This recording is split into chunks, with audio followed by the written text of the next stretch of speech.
All right. Good evening, everyone, and welcome. I'm David, a bookseller at Literati Bookstore. We are pleased to welcome Zaria Ware to our At Home with Literati series in support of Black art. She'll be joined in conversation by Asmaa Walton.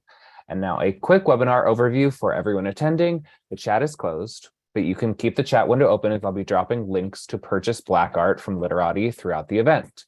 Q&A is accessible, so please submit any questions you have, and live transcription is available on your toolbar as well. If you're watching us later on YouTube, links to purchase the book is in the description. A reminder, you can also shop for more books at literatibookstore.com to have shipped to your home anywhere in the United States. And if you live in Southeast Michigan, our doors are open to the public for in-store shopping. Most of all, we'd like to thank you for your attendance this evening, morning, wherever you are in the world. Thank you for being here. Now allow me to introduce tonight's author and our moderator. Zaria Ware is an award-winning poet and writer and lover of all things historical. She fell in love with the past and longed to see herself in it, which is why she has created Black art. Asmaa Walton is a Detroit native, arts educator, and ardent developer of the Black Cultural Archive.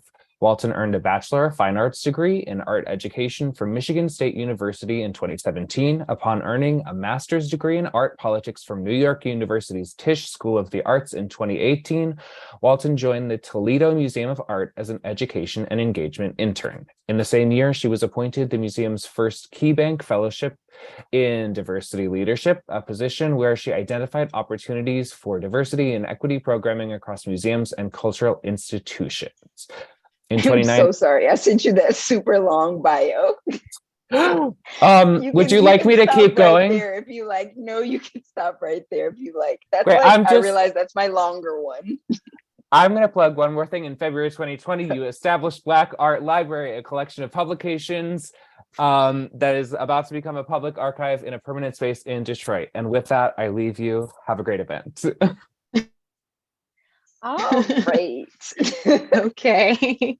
That's the thing. I have like multiple versions of like bios and like just stuff. So it's like, oh, okay, got this one. I'm like, oh no, that's the long one. that's the wrong one. Yeah. Exactly. But I'm really happy that I can be here to speak with you this evening. It's really exciting. I wish I could be in Ann Arbor, but I am in Detroit. So I'm a little ways away, not too far, but I'm excited. I'm excited too. So I have a few questions for you that'll kind of guide us through the conversation this evening. Please feel free to ask any questions kind of towards the end. Any of our viewers, I think about 7:15 or so, we'll open up for questions. So keep everything in your mind until then, or I think you can drop it in there as soon as you have a question. So my first question, if you're ready, and it's not even really a question, it was, when you first are opening a book, because I don't have a physical copy yet, but I was able to look at it in PDF form. And the first thing that kind of struck me was your dedication page. And I think I'm going to end up paraphrasing it a little bit, but I believe it was something like, to the 7-year-old girl who sat in corners in bookstores, and to her parents who always sat next to her. I think that was really beautiful. But I guess my first question is kind of, when did you fall in love with books? And I guess my question was, did you fall in love with books first or art? I'd say that's hard to answer because they kind of go hand in hand. But I would say probably books, and then of course covers, and then that kind of, that's part of the art part of books. But I just fell in love with art and history as a young person, as a little kid, going with my dad. We always had bookstore day on Friday. And so I always knew, like, after work, we would go to the bookstore and I would be able to read any book I wanted about history, about the Titanic, about Queen Elizabeth. And so this book was so much about even just the journey that I had myself personally, which is why it was so important to me to have that dedication to my parents, because this book was, of course, not just the result of my efforts or my work, but of course, my parents, who were the first ones who loved art and museums and books and instilled that love in me. That was kind of gonna be my follow-up question, was obviously that dedication page kind of tells us that a little bit, but your parents definitely were kind of pushing you into digging into all of the cultural aspects around you, like Oh, art, definitely. That was music, everything? Oh yeah, everything. Music was always playing in the house. We always were singing. And then for, family vacations, it was about going to museums. Like if we had an entire vacation centered around going to see this special Titanic exhibit at COSI. So that's kind of what our vibe kind of was as a family, just education and learning. And with my mom being a retired educator, that was just a huge thing. So in our family for sure. Yeah. But I definitely that resonates with me because my mom has worked in a museum since I was a toddler. And whenever we did go somewhere, like maybe a vacation out of town, even if it wasn't related, like we always went to the museum. And I didn't really enjoy it when I was little. It's like, I don't want to get up really early and go to the museum. Like, but she was like, well, I have a reciprocal membership for all these museums. So we're going to go because we can go for free. You're going to So enjoy it, right? exactly, which eventually I did. It just, I had to sink it on my own, I guess. So I guess kind of, I'm curious to know what led you to the point of wanting to create this book. Just because I know usually there are a lot of things that happen on your path, at least for me, that led me to want to start Black Art Library. So there were things that I felt were missing or that I wished I had or wished I saw. And that kind of drove me. So I'm curious to know maybe what that was for you.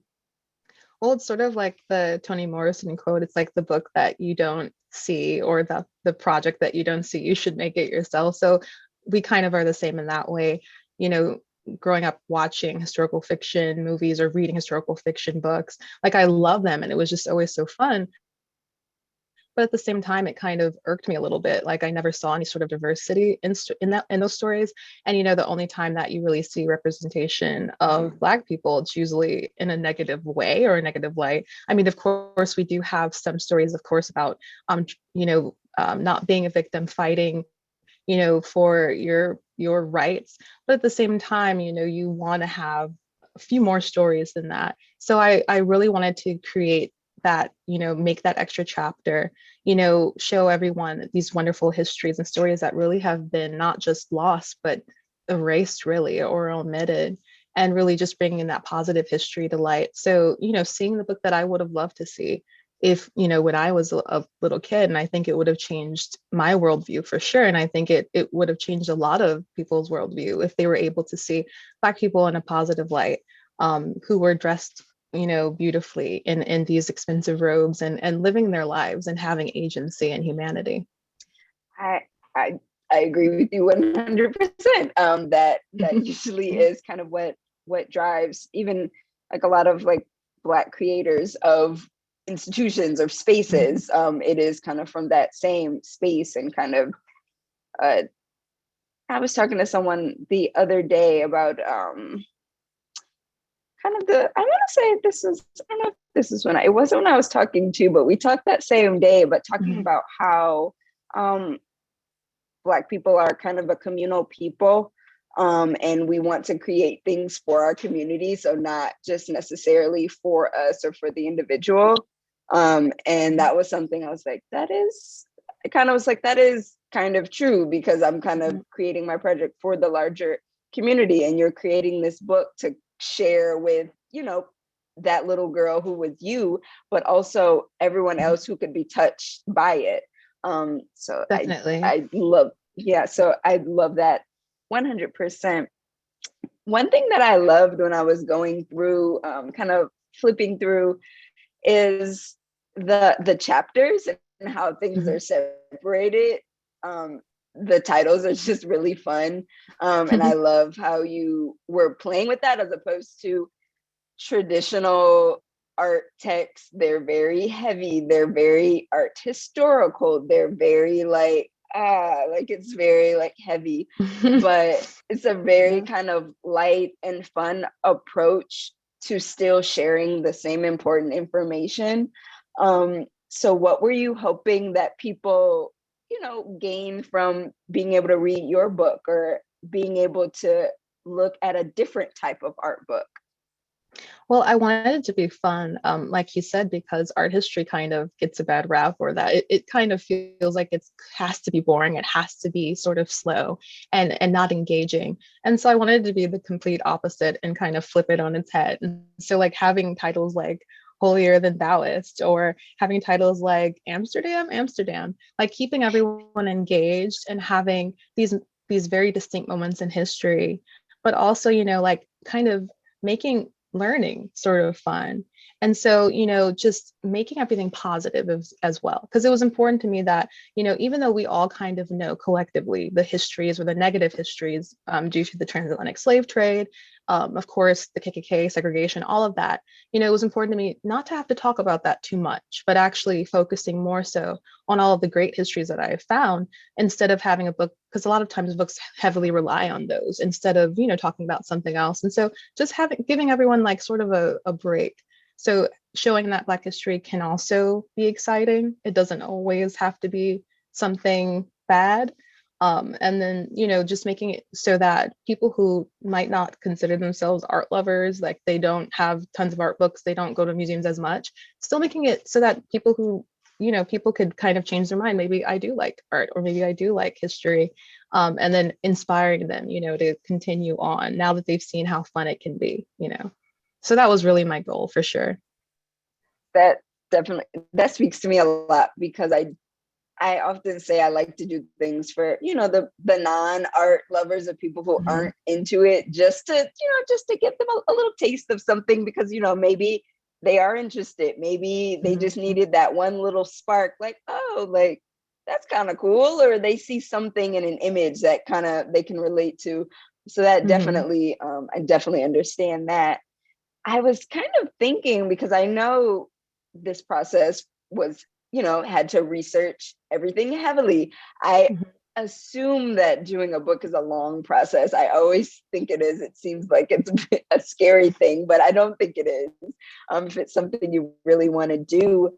But did you say, were there any books in particular that you leaned on for a lot of your research kind of through the process?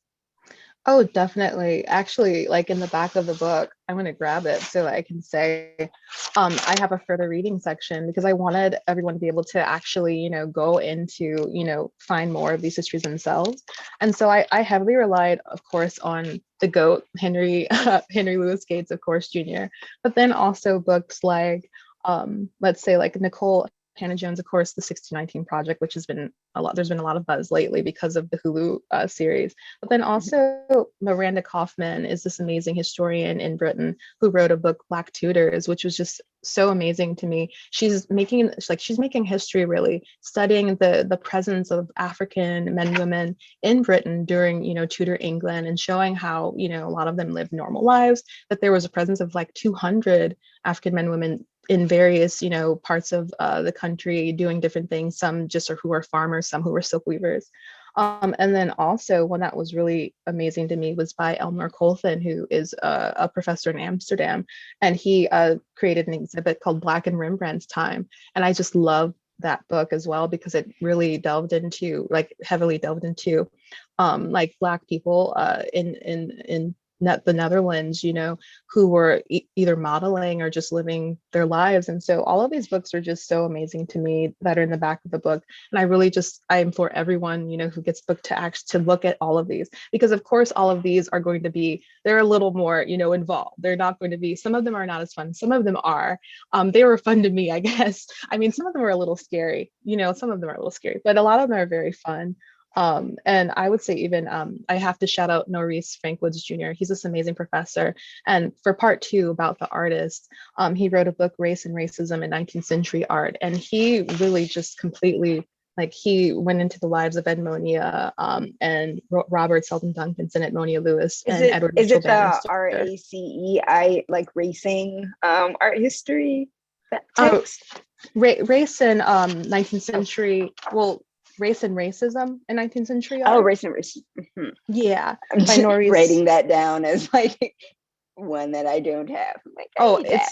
It's a great book. And there's a little art inside of it, but most of it is text. But he just goes into their lives in such a detailed way that had never been done before, really. Just a few here and there, but he elevated them, talking about how they really elevated American culture and American art. These new kind of this new Black vanguard sort of in the 19th century. And so there was just so many books, but those were some of the few, that really inspired my work. And so everything, all the sections that I have kind of are like more condensed versions. It was very difficult trying to decide what to put in, what not to put in with a small amount of space. But I was able to put in what I thought was the most important, and then the rest of it, of course, you can, study and do a little detective work for. It's a starting point. That's what, Yeah. a lot of it is, because it's very hard to kind of cover such large, like from the past up through contemporary to, that's a lot. That's a large task. And even now there aren't really, I think there's maybe one or two texts that they're using as textbooks for African American art. And I think the one is the Lisa Farrington. I know she has two books, but that one is kind of more like art history text, like a college book. We don't have a lot of those. So it's nice to, there are some out there, but it is nice that you're adding kind of to them, to those books that exist. And I really enjoy the way you split it. So the first half is dedicated to the models and the second half to the artists. So the first half with the models is always super, super interesting, because even if you look really deep, it's hard to find some of that information. So I feel like you're always kind of like, I wish I knew, I wish I really could figure out where this was from. One of the images that you had in there, it's in the collection of the St. Louis Art Museum. It is portrait. It's the background is kind of blue. She has on kind of a pearlish necklace, kind of like a white-ish head wrap turban. Yes. And I think it's portrait of woman. So while I was the Bearden Fellow at the St. Louis Art Museum, one of the projects I worked on was getting that on view, because it hadn't been on view at the museum since they acquired it in like the 60s. Wow. So we did end up getting it on view. It went on view like the day before the world shut down in 2020. So I didn't get to see it until June. I did get to see it before they took it down. But it was nice to see that image, but also I was doing research on it, trying to figure out who she was. And it was, I couldn't figure it out, but it's one of those mysteries that still like intrigues you, because you feel like if you can research enough, you can figure it out and kind of make connections, but there are always more connections I feel like to be made. That's for sure. I mean, throughout the book, even though there are so many stories that have been found, there are just so many that have not. And it's kind of sad, because you want to know more about their lives or how they got there, especially when you think about in the first section, the medieval section, how there are all these Black men posing for the Adoration of the Magi, who were posing for these artists, but we never will know, what they were doing, how they were living, who their families were, how did they come to live in Germany? Had they always been in Germany or in France, and vice versa? I mean, it's a mystery, and I hope that eventually, there will be more information. I think some of it has, of course, to do with prejudice. I mean, because in the academic field there was so much prejudice, and kind of they didn't even want to talk about the fact that there was a Black presence. They really never, gave any thought to it or actually tried to work on that in scholarship and things of that nature. Yeah. And so I think now that in this time period when people are more open to this, we might start getting some more answers, because now finally everyone's sort of saying, oh, you know what, this might actually be something we should, discover or talk about. And like the painting you were talking about, like, I love that small little tidbit about how, which is why I put her in the Amsterdam section, that the paper that the drawing was on actually was like from the Netherlands, or like from a printing press in Amsterdam, which I think that is found just so a sheet cool. of that paper. I found when I was doing my research, I found like on, I don't know, like an old kind of website that sells things. It was a sheet of paper that had the same, because it had a, what is it called? Like, it's like kind of embossed, like you could see it on the paper. and I found that I was like, oh, this is the same paper that the image was on. And I did find that out, but it was like, that was kind of the end of my trail. But the paper was a really good lead, because finding that paper kind of led us in a different direction than where, because I want to say people were saying maybe she was French, or that she was from an island that was in a French territory. Because those did exist. So I can't think of where specifically. If I find my notes on that too, I'll send it to you, because that was just something really exciting. So I feel like you got to find some cool tidbits while doing your work on this. Yeah, I would love to have that, really. And I could see, you know, why they said that too, sort of because of her headdress. It's kind of reminiscent of like some of the paintings that you see like by Antonio Brunias, right, in the Dominican Republic, sort of. And it kind of is reminiscent of, you know, that painting. Did you hear the one that was previously thought to be George Washington's cook? But and they thought he was a cook because it looked like a chef's hat, but chef's hats really had not been created that way yet. And so we used our kind of modern bias to just say, oh yeah, he's a chef. But in reality, that was just a native headdress he was wearing, you know, from the DR. And so that's another like a mystery that I can't wait to you know, hear about, because I did contact the museum in Spain about it, and I wanted to include it in the book, but they said that because it was still under review, they're still trying to figure it out, that they didn't want to, you know, hand it over, which I was very sad about. But it's a really nice painting as well. And it's just, hopefully, you know, eventually I'll have, you know, an update, and then maybe, you know, it could be in another book or compilation or exhibit. That was kind of my other question is this like a one and done book thing, or are you looking to expand kind of this collection or do something different? Ooh, I would love, I mean, I love all of these stories so much. I honestly would love to, the dream would be to have this as an exhibit somewhere in some way, maybe even traveling. It would just be the most beautiful thing. And it's never, you know, no one has ever done this before, even given it, you know, all of this attention. And I hope that, you know, it opens up the door for that, so that everyone can kind of see it in that space. I think it would be very special to not just see it in a book, but actually be able to see all of these paintings together, walking up to, you know, and to see it in person. I think that would be so beautiful. And even if I were able to do, you know, another version of something like this, you know, maybe even finding another avenue, because I mean, it's just, there's so many different avenues that could be taken with this. I mean, especially even with the one section where Art Thou Waldo, you know, how there are just so many of those. I mean, there's hundreds of those, like you can find at museums, of just all of these little Black boys and sometimes girls and Indian boys. And so you may even, you know, trying to find another avenue with that, maybe making a compilation of those. So the sky's the limit, I guess, with that. I hope, you know, I don't want to be done with all of this. So I hope in some way I can, you know, create something else that celebrates all of them. Yes, I'm hoping this is just the beginning and we can get a little more, because I definitely think I love the way you put this book together. So I would love to see something, you know, something else in a similar kind of style, or just maybe you figure out a new and different way that's even more fun. It kind of made me think of, it was a book that came out last year, but it was for kids. It was Farron Gibson, The Ultimate Art Museum.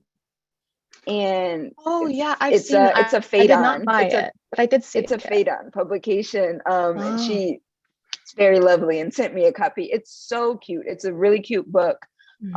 It's essentially a whole art museum in a book. I think Fade On had done an adult kind of version of that book before, so this was kind of her interpretation on it. But I was like, this is what all art books should be, because me, visual learner, like that's what I need. Like, okay, too many words. Like I need to see things in images and like different, like, oh, like, I don't know, kids books. That's why I probably like kids books so much. But I just loved seeing something new. And I'm feeling that same energy kind of with the way that you did your book too, something new, kind of fun energy, just because for people that aren't, I don't consider myself, like people assume that since I've been doing the Black Art Library, always been into like books really heavy, and I love reading, but like reading has actually always kind of been a struggle for me. So I looked for different ways that I can kind of, retain the information, which is why I did enjoy art books, because one, they're image heavy. They're not a cover to cover story. You can just read one essay. You can just pick out parts that you want to look at. You can kind of skip around. So I really enjoy things that are kind of, not traditional in that way, like you did. Oh, thank you. And honestly, I feel like the overcomplication of just, especially the arts and history, kind of approaching it as if it were science or math or some sort of, like surgical procedure. I feel like it's just a disservice. And I think that, if all of us would kind of take a step back and say, could I, explain what I'm doing to someone who maybe is 5 years old or 6 years old? That's like the ultimate sign of intelligence to me, being able to explain it to a kid. I think that's the most important. And I think also kind of, telling someone who's a visual learner that, oh, we're going to leave you behind, like you don't matter as much as someone who likes to read. I feel like everyone learns a different way. And I think it doesn't mean one person is more intelligent than the other, but unfortunately, that's how our society has done things. So I think it's going to be, I just hope that everyone kind of latches onto this and starts making things more fun and making things more like a children's book, because a lot of times people will say it like that in a negative way or as an insult, but in reality, you can learn a lot more that way, because you have fun when you see like fun colors and colorful things and like big letters and things like that. It helps everything it's just more fun. And when you have fun, you learn better. And that's kind of what we lose when we get older, and even in school, right? Like when you first start out with the arts or first start out with English or even math, you have more fun and you learn better when you're in like K-5, because it's fun. Then you get to middle school and high school and it's more about quizzes. It's more about proving how smart you are so you can get into a certain college and have a certain career path. And then you lose that spark. So I think, I want to apply this to whatever, topic I can, maybe doing it in another way, maybe in another avenue of art history, but just so, it's fair for everybody, that's really important to me. Cause I feel like for me, even like I always used to love reading, but now, when you have a busy life, I think a lot of people, it's easier to learn seeing something than having to read it, especially with like the stresses of today, so. Definitely agree. And Yeah. I agree with what you said about making things fun makes it a little easier to learn. My favorite books in the Black Art Library collection, honestly, are the children's books. One, because they have beautiful illustrations. They're actually getting to the information about the artist, the ones that are actually like biographies or kind of those kind of stories, but they're really great. And I always tell people like, hey, this is where the gems are in the children's books, and you can finish it. You can finish a couple of them probably within an hour and feel very accomplished. So I think that's always great. Yeah, honestly, I mean, I have one right next to me that actually was really important also for the book, Black and British by David Olusoga. And I think it's a beautiful book, and it's geared towards children, but once again, it's something that it makes everything easier to learn, and it helped me to remember more of Black British history than I would have if I had to have read a big textbook, right? So I'm gonna look at that one too, because I was like, oh, that might be something I need to have as well. Oh yeah, it's a beautiful book, and it looks like it's beautiful. Yeah, I mean, it's drawn so beautifully. And then it helped me, it helped a lot when I was writing the Black England section, because England had such a beautiful and like rich history. And it's the same problem in the UK. I've read from a lot of writers, Black writers, and even just any minority in the UK. They say it's kind of, they try to pretend as if Black history really doesn't exist, that Black people only existed in Britain in the 50s with the Windrush, and that's the only time they appeared. And kind of trying to erase their histories too. And so it's kind of they're in the same boat, sort of. I mean, of course, some of the history is a little different, but the sentiment's kind of the same. UK, US, Canada, it's kind of sweep everything under the rug. Don't highlight these histories and these artworks, pretend that, that they didn't happen. They never existed. Exactly. Yeah. No, it's the same kind of across the board, unfortunately. And Yeah, I wish, and this is just something I wish I did know more about, like Black British artists. Like I'm learning more about them. Mm-hmm. Like I think I maybe added this book. It maybe came out in 2019, but it was I think it's like Black British art, Mm-hmm. something like that. But that book had just came out, and I was like, oh, like, and because off the top of my head, I can't probably name more than like 5 or 6. Maybe I could do 10 if I don't really remember that they were British, like Black British artists. So those are important histories that we don't always get, especially being in America. We're missing out on multiple kind of Black histories, which Mm-hmm. unfortunately, it's unfortunate, but we have the opportunities through text to start gaining some of that information. Definitely. I think it's a great time right now, especially even though the internet has a lot of faults. That's one great thing about it. A lot of the histories that we never would have known about because of the internet, we have that access, and we actually, can collaborate in ways that we never have before. And that it was important to me also in the end of the book. I mentioned different people who in America would consider Black, but kind of trying to show, or inspire the readers to see how Blackness is different and it's global, and kind of popping the American bubble, saying it's not just our experience, but Blackness is everywhere. And all of these people who are in the book, they were from all over the world. I mean, they're from Germany, they're from different parts of Africa, like Mali or Egypt and Sudan, and like really talking about that. I think that's important too, and maybe even starting to have more representation in that way of like having more Afro-Latino or Afro-Latino people, and like people who are just Black but from another part of the world, and seeing what their experiences are like. I think that's going to be really important too in the coming years, to talk more about that as well. And I agree. I feel like we've started to see a little bit of that more within the last few years, kind of sharing between like, Black cultures kind of across the world, but it's so much more because I feel like there's a lot of depth to that. There's a Mm-hmm. lot of depth to the different stories.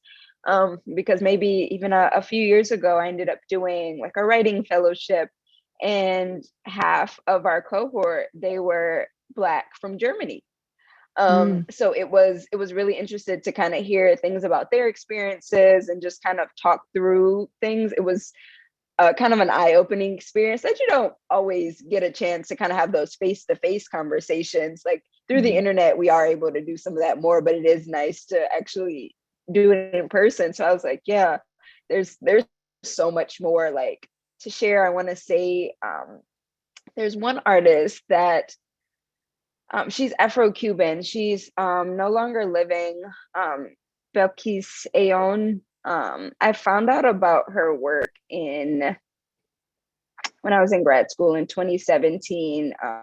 She was living in Cuba and producing work. Unfortunately, she died at an early age. I want to say she was maybe in her 30s. So there's not a lot of work out on her.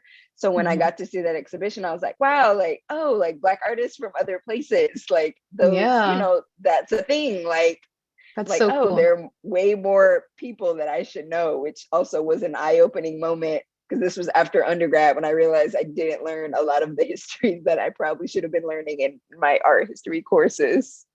And that's the worst thing too. It's like I've heard that from a lot of people, like who have finished their art history degree, whether it was like with a concentration in women, or like they wanted to learn more about women artists, and they finished their art history degree and like, I didn't learn about any women artists, or I didn't learn about any, Asian artists or whatever. It's like, but how do you have your degree without knowing them? And so it's kind of like trying to defeat the system within the system, because it's like the system is not teaching you, a well-rounded, it's like it's all focused on, of course, Eurocentric everything, right? And it depends, I Exactly. know, of course, on the school, but I think like a lot of the main schools, that's how they're not doing it. It has to be like They a don't specialized. have those courses. Yeah, they Yeah. don't have those courses. They let me. So I was at Michigan State, fairly large Big Ten like Mhm. university. They have, obviously you can get an art degree, you can get a BFA, you can get an MFA. Mhm. Um, I have my BFA is in art ed, so not art history, but I did have to take art history courses. I think my options kind of, if anything Black, I could do African art. That was it. I think I learned about Adrian Piper in my contemporary art class, but that was the only Black person that I recall learning about in that course. So this Yeah. was what, 2016, 17. There were a lot of artists that could have been mentioned. So it was one of those things that I didn't realize until afterwards, like, oh, I spent all this money on this degree and I actually didn't learn that much of what I needed to learn. I've done a lot of my learning about Black artists on my own outside of, university. But it's kind of that same kind of story everywhere. It's cool because I think Wayne State, which is in Detroit, I want to say they do teach African American history, like art history, which is rare. Like not a lot of schools have African American art history. And I want to say, I don't know if any other schools in Michigan do have it. They might be the only one, but it's not common. African American art history. It's not considered a separate thing in most cases. So we do miss out on a lot of information, I feel like. We definitely do. I mean, it's actually, it's kind of like a tragedy, sort of, when you think about like the choices that you have, course choices you have, and how it's kind of just, they're not there. And the professor I was just mentioning, Maurice Frank Woods, when I spoke to him, he's he's kind of the expert on Black artists. He talked about how when he first started in undergrad, his teacher said to, as one of their assignments, to go and find an artist that they wanted to, celebrate and talk about in class. And he came back with a Black artist, and he showed it to his professor, and he was like, you didn't do your assignment. He's like, come back when you have a real artist. And so this would have been back in, let's say, the 70s. And so when you think about that, there's this idea that anything Black history is separate, of course, from American history, and anything that is like a Black artist has to do is somehow just, it's not real. It doesn't have any value, which is so unfortunate. And so it's kind of like when you look in the book, like Edmonia Lewis, who is this amazing sculptor who decided to go to Italy when she was basically barely out of her teens, when she was 22, learning Italian, becoming this sensation and selling art. And the fact that no one knows about her story, for one. I mean, her story is just amazing and movie worthy, but also the fact that she had a stamp made for her, forever stamp, I think, what was that, 2 years ago? And then the main question online was, well, who is Edmonia Lewis? Like, who is that? And so, and a lot of it is, like we talked about before, kind of choosing who you want to, say is amazing over another person, because, like someone decided one day that Picasso is better than Edmonia Lewis, or someone decided that Van Gogh, or just John Singer Sargent. I mean, but of course I love John Singer Sargent. I'm not going to say I don't, but I'm just saying, like, because he's amazing. But at the same time, making a point. Just making a point. Like, I love him, but at the same time, who decides? Who gets that power? And art, really, that's one of the main points in my book, is like, art is power. And whoever holds that power really controls the narrative and controls the world, really, in a way. I mean, that sounds a little bit movie-esque or kind of dramatic, but I mean, in reality, when you think about subconsciously, like even the advertisements, we're surrounded by art today that are kind of subconsciously is trying to change how we feel about certain things, like to make you feel like you need the next Apple Watch. I mean, that's art, right? And so it's just kind of, it's a crazy world we're living in right now. Just it's kind of nuts, and it's kind of sad too. And I mean, of course, I make a lot of jokes, and I do make jokes about it, but it's a serious issue for real, definitely. So yeah. No, I agree with you. Yeah. And then even like when I was looking, through like the main artists you had listed, they were, names that I was familiar with for the most part. And it's always interesting to me that so many people don't know about Edmonia Lewis, because one, her work's fantastic. Like, but also Edmonia Lewis is, I want to say she's one of those, like one of the most well-known, not well-known, like Black artists, if that makes any sense. Like, That makes sense. it's one of those, if you know, but she's in that circle of people, she's one you hear about all the time, which I didn't even learn about her until maybe 3 years ago. So it's still really interesting. But when I was going through the list, there were some artists you had listed that I wasn't familiar with their work that I was really excited about, because I was like, great, now I can fall in a rabbit hole and see if I can find anything kind of on these artists. Because one task for me is, whenever I found out about an artist that's maybe, was working, that's not a contemporary artist, they were working long ago, but maybe even, I don't know, before the 70s. I try to look them up immediately to see if there's a book on them that I can find, to see if any books on them exist. Most of the time, there aren't any books on these artists. And it's, if there were, like if they did exhibit, maybe in New York, if they had, had a gallery in there and there was some kind of catalog, it only existed for while maybe that opening, or while the duration of the time that show was mounted. And it's gone now. There were only maybe 100 copies. So it's kind of it. So many artists' histories get lost. And it's extremely sad. Like, it makes me sad, but I know there are still books out there that we just don't see. So I'm still, that's what I do. I'm seeking those ones out that didn't really know was out there. A lot of the books that I've collected for Black Art Library were books that I didn't even know existed. And there were ones that were created like randomly, like a book from the 90s. I was like, what? I've never heard of this book. It's super hard to find now. It's like I was like, wow, but it's about Black artists in Paris. It wasn't a super popular title. I know the Studio Museum in Harlem did a book kind of similar, about Black artists in Paris.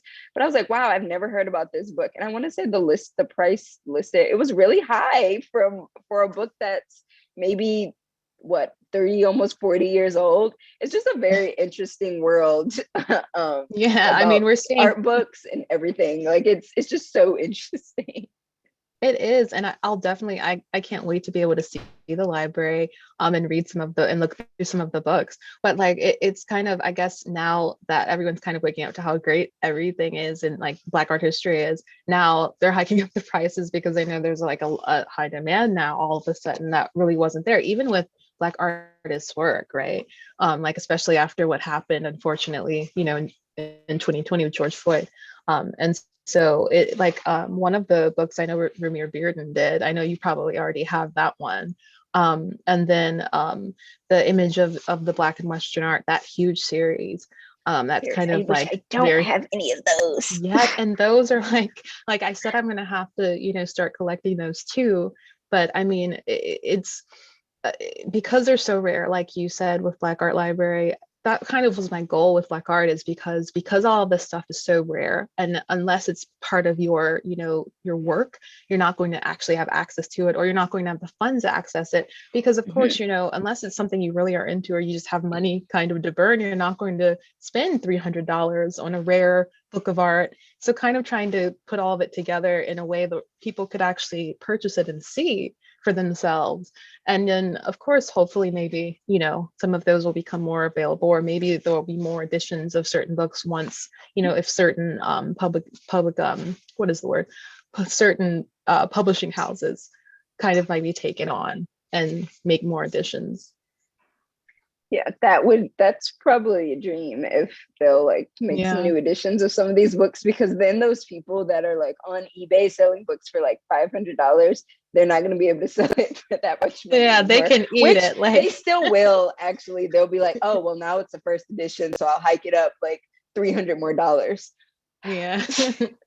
Yeah, it's make it hard for us regular folks, but I definitely understand kind of like what you mean. Like, hopefully, I don't know. It's one of those things where I want to be extremely hopeful that like, one day none of this, we're not going to have to deal with any of that, or that's kind of a naive way to think.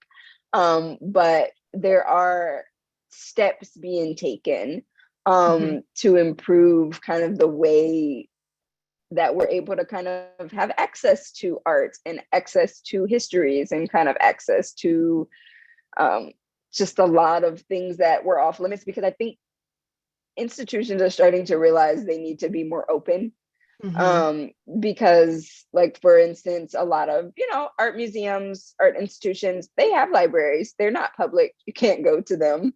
No. And they're not, they're not for, I don't know who they're for, the curators of the museums. I don't know. Your But children who visit, maybe. yeah, I don't know, but like, I don't know. But those, I've seen, some of those kind of things, like, oh, they're taking steps to make their collections more public, or doing projects to where people can have access to it, or different archives are available in this, if you do this. I think people are realizing that you have to kind of open things up, because yes, it's nice to preserve things, but what's the use of preserving things if people can't even get the knowledge from it? Like, why are you saving it? Like, we can't even, indulge and kind of see what it's about. Not even about like ruining it and touching it. Like, I understand those things are precious, because books are very precious. They can spill something on it, a book is ruined. But I think it's just important for people to feel like, oh, like, I'm important enough to have access to this. So that's the way that I like to think, like, yes, this is a very rare book, but if you're interested in learning something from it, you can pick it up, you can open it, you can look through it. It's just a book. Like, it's fine. Just open it. It's okay. And exactly. A lot of museums, it's like they're trying to, come into the modern age, which I think is amazing, and it's great. And I think what you're doing is just so amazing. And it's kind of one of the rungs on the ladder. And hopefully Black Art can do that too. And hopefully we both can help with that. And then hopefully there'll be so many other people who also do that. And, once we have, everyone kind of doing that and just sharing their stories, which I think that's just the main thing. I mean, we haven't been able to equally share our stories, but I think once we're starting to see that even with entertainment, like Netflix shows, different shows that finally have casts of people who are just from just anyone, and kind of just showing that everyone should be treated equally, and everyone's just a human and should be loved. And I think once we have that sort of sentiment, everything should follow. That's really the main thing. It's like all of this omission or erasure or just the negativity has really stemmed from that negativity of just like, you're not equal to me.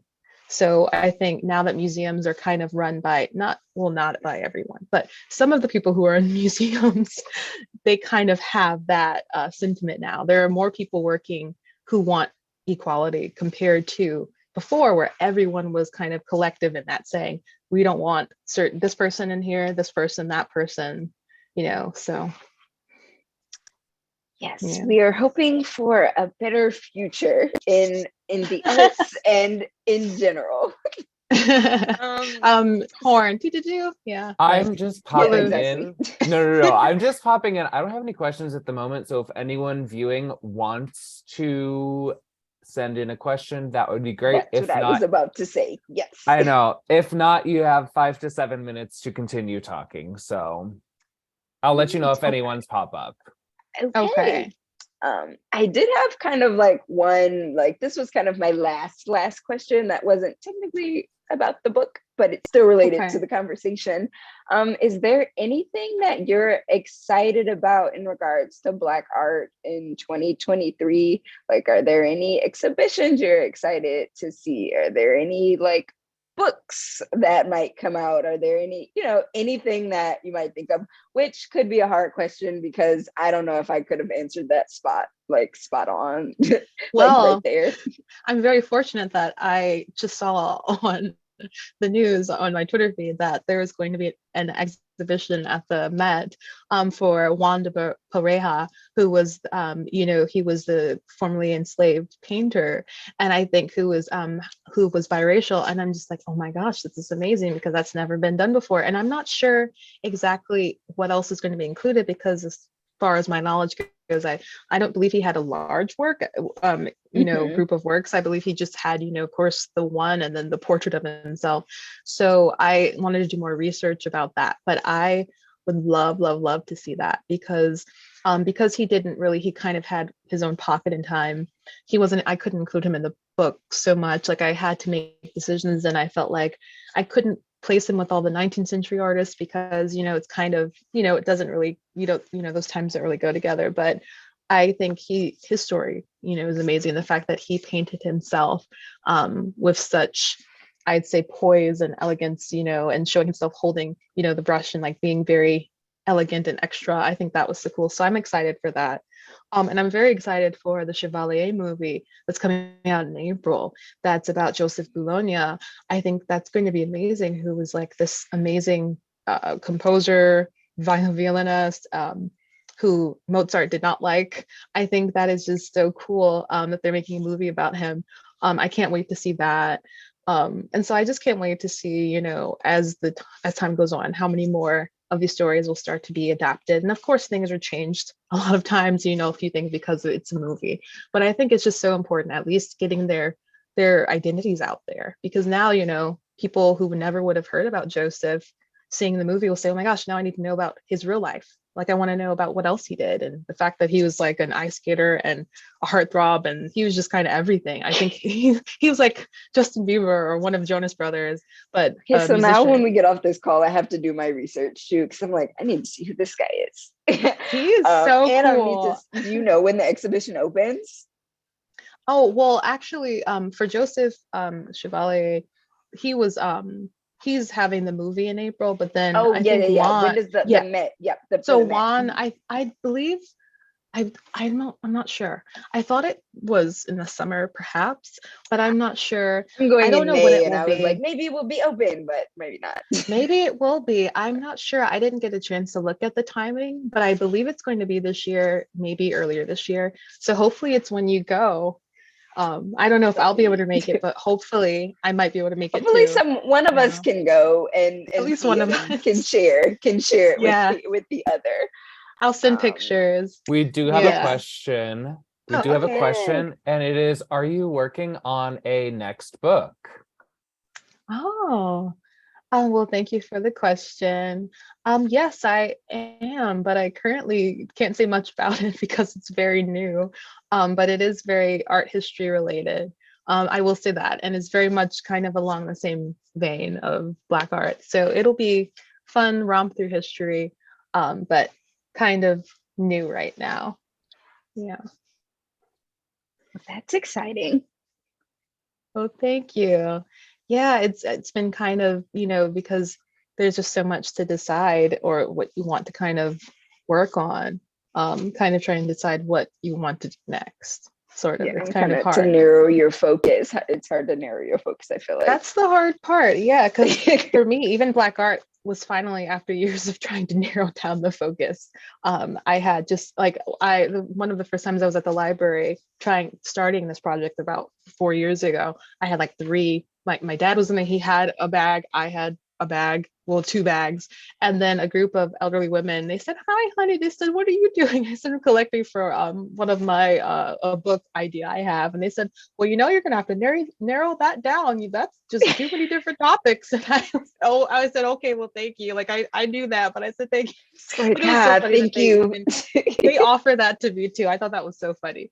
But yeah, so that's always an issue. Yeah, it was really funny. But I think that's just the problem that we all kind of sometimes can have, especially if it's something that we like to do or something that we love. It's kind of hard to sort of spread out your time because there's not enough time ever unless you don't sleep, and you kind of have to do that. So yes, it's kind of hard, but I would like you to get sleep. So yes. Oh yes, I have to do that.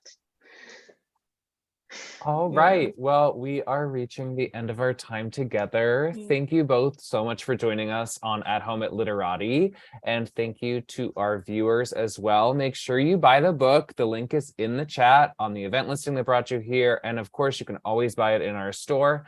Thank you for your support, and we will see you at the next event. Thank you, everyone. Thank you so much for coming. Have a good night.